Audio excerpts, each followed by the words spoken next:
রামনারায়ণ রাম। আমি সর্বপ্রথম ঠাকুর শ্রী শ্রী বালক ব্রহ্মচারী মহারাজের চরণে জানাই আমার শতকোটি প্রণাম এবং আপনাদের সকলকে জানাই বৈদিক অভিনন্দন। রামনারায়ণ রাম।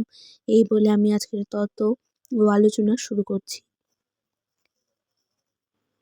অভিনব কলমের গাছ সম্বন্ধে আলোচনা করব। ভগবান শিবশঙ্কর শূন্যজ্যোতির কাছে শুনেছি পাহাড়ে এমনও জায়গা আছে যারা দীর্ঘদিন ধরে সাধনা করছেন। দূর থেকে দেখলে মনে হবে গাছপালা, একটু সামনে গেলেই বোঝা যায় তারা এক একজন বড় বড় সাধক। তারা তাদের ডালপালা দিয়ে ভগবান শূন্যজ্যোতিকে আঁকড়ে ধরতে চায়, তার কাছ থেকে অনন্ত সৃষ্টির রহস্যের সমাধান জানতে চায়।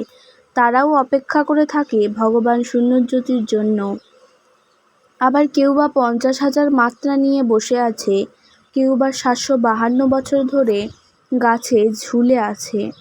এমনও পাখি আছে 100 বছর ধরে আকাশের দিকে তাকিয়ে আছে।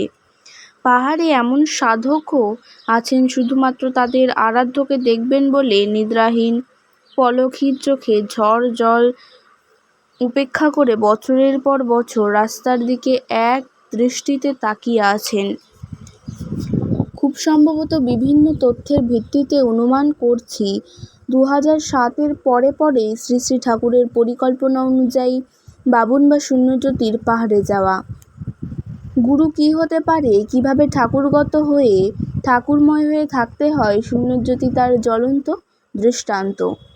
ঠাকুর বাড়ির অভির কাছে একবার শুনেছিলাম এমনও হয়েছে ঠাকুর সুখচর বাড়ি থেকে যখন লেকটাউনের উদ্দেশ্যে রওনা হতেন তখন কম বেশি সবাই যার যার স্বভাব অনুযায়ী সমূর্তিতে বিরাজ করত।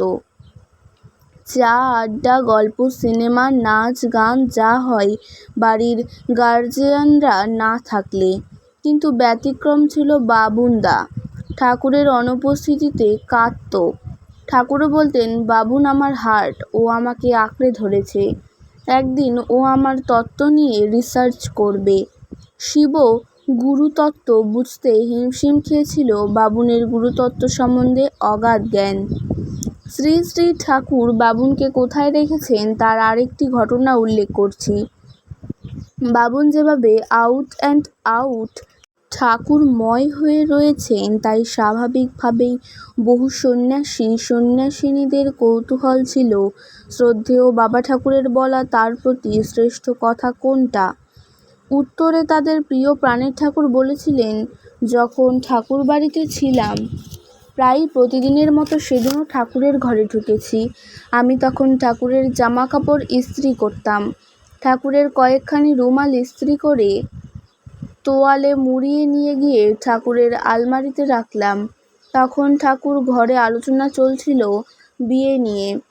ঠাকুরবাড়ির কয়েকজন আবাসিক মেয়েদের উদ্দেশ্যে ঠাকুর বলেছিলেন, যদি বাড়ির থেকে বিয়ের ব্যবস্থা করে তোমরা বিয়ে করে সংসার করবে। তখন এক আবাসিক দিদি বলেছিলেন সে বিয়ে করতে চায় না, সে ঠাকুরের কাছে থাকবে, ঠাকুরের সেবা করবে। আমি রুমাল রেখে একপাশে দাঁড়িয়ে আছি সুখচরের 3 তলার ঘরে।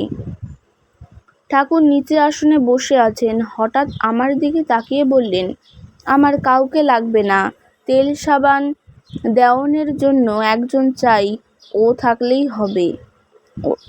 এটাই আমার প্রতি ঠাকুরের শ্রেষ্ঠতম আশীর্বাদ।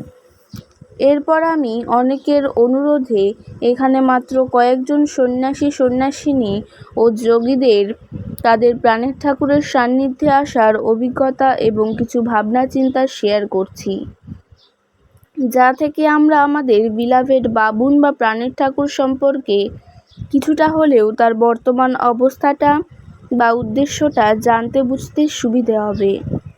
বৃদ্ধ সন্ন্যাসী শূন্যজ্যোতির পরম ভক্ত স্বামী জগন্নাথ সরস্বতী, যিনি গত 10/8/22 রুদ্রপ্রয়াগ থেকে প্রাণের ঠাকুরকে দেখতে এসেছিলেন এবং বলেছিলেন প্রাণের ঠাকুরের সংস্পর্শে আসা, তার স্পর্শ পাওয়া খুবই দুর্লভ।